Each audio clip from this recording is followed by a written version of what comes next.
For a broader analysis of the International Court of Justice ruling, we're now joined by a member of Israelis Against Apartheid, Ofer Neiman. Ofer, thank you so much for your time and for joining us this evening. Now, the ICJ gave a very much anticipated verdict this afternoon. What was your immediate reaction to it? Thank you. So we were happy that we did get some sort of injunction telling Israel to refrain from all the actions which actually constitute this genocide. We were not happy that there was no call for Israel to cease all actions immediately. There was no ruling on a ceasefire.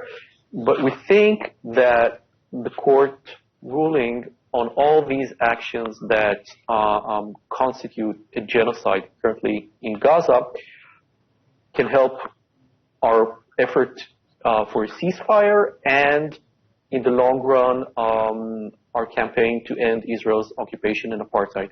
And what was the reaction from other countrymen within Israel when the verdict came, especially in ensuring that there's preventative measures of this conflict being a genocide? Yeah, so there is an attempt to downplay the significance of the ruling because there is no explicit ruling on the need to cease all military action right now.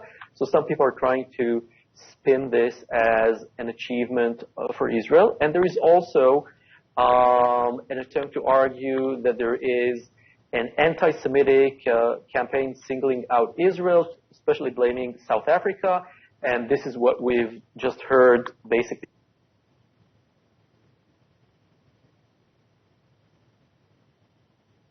in the message from Benjamin Netanyahu. So, and that there is a global campaign of hatred and lawfare against Israel, including this move by South Africa. I mean, if you speak about the people of Israel downplaying the outcome and what has been given by the ICJ, do you then believe that there will be an impact with regards to whatever actions that will be taken going forward in terms of how then this conflict will then play out on the part of Israel, that is?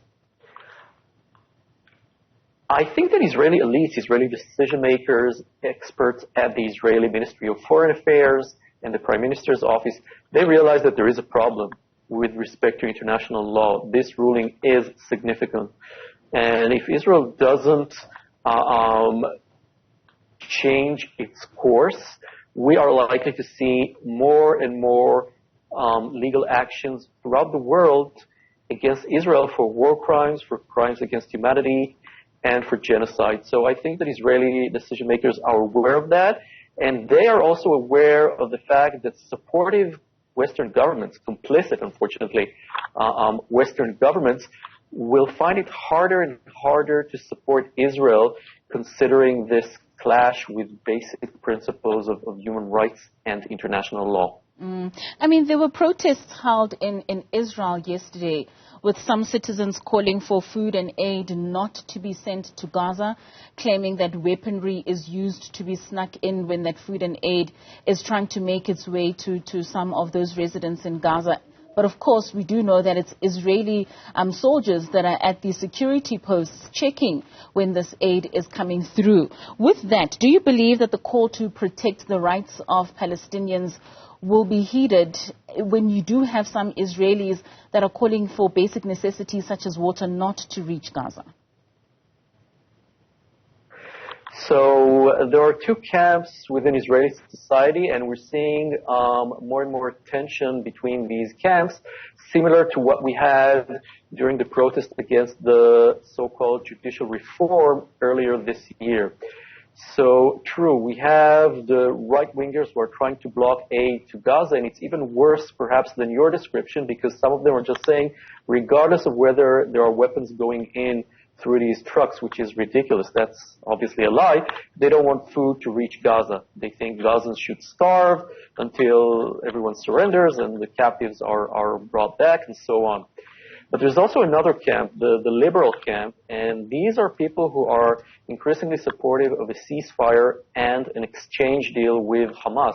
These people have realized that the war is also a failure from a military perspective, and they also care about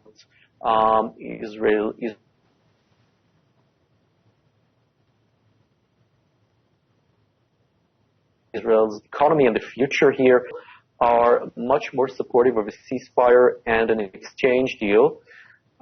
We'll be seeing more and more political tension between these rival groups within Israeli society. I mean, you are part of the Israelis Against Apartheid. How much way or leeway are you seeing in terms of creating awareness and surely ensuring that those in Gaza get that which they need?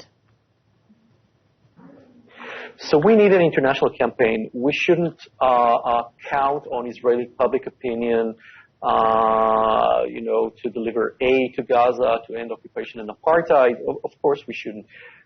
This is a global campaign, and this is just something that can boost us along the way in our legal, moral, and political campaign. It was always up to us to stop occupation, apartheid, and now genocide here through means such as the BDS campaign.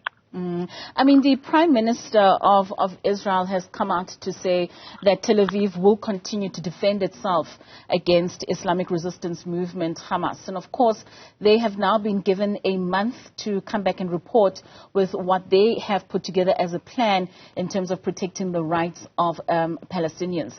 Do you really think this will play out as such? Well, I mean, Netanyahu himself will hold on to power. He knows that if there is a ceasefire, he is on his way out, and worse than that, probably going to prison for corruption.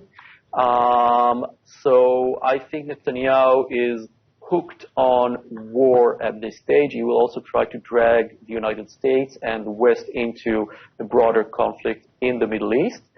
But it will be interesting to see if there's any pressure applied by the U.S. and Western allies on Israel and what the opposition here in Israel will do. Overall, I don't think that Israel will change much in its Gaza policy without international pressure. They will try to sell all kinds of humanitarian aid actions to the world as something that is very, very significant, and I don't think we should be buying into their marketing efforts here. So what do you think it is that it would take for Israel to give a ceasefire? I mean, would it be the hostages that are held by Hamas? What would it take for this to end? So perhaps protests from the families of captives and supporters and the liberal camp for a ceasefire and for an exchange deal. We're seeing more and more support for that within Israeli society. And once again, this support for a ceasefire and an exchange deal, this is not against the Gaza genocide. Most of these people, they will not go out of the way just to stop a genocide in Gaza, but this can help us reach a ceasefire. That's one element. Another element is pressure by the international community on Israel to support a ceasefire.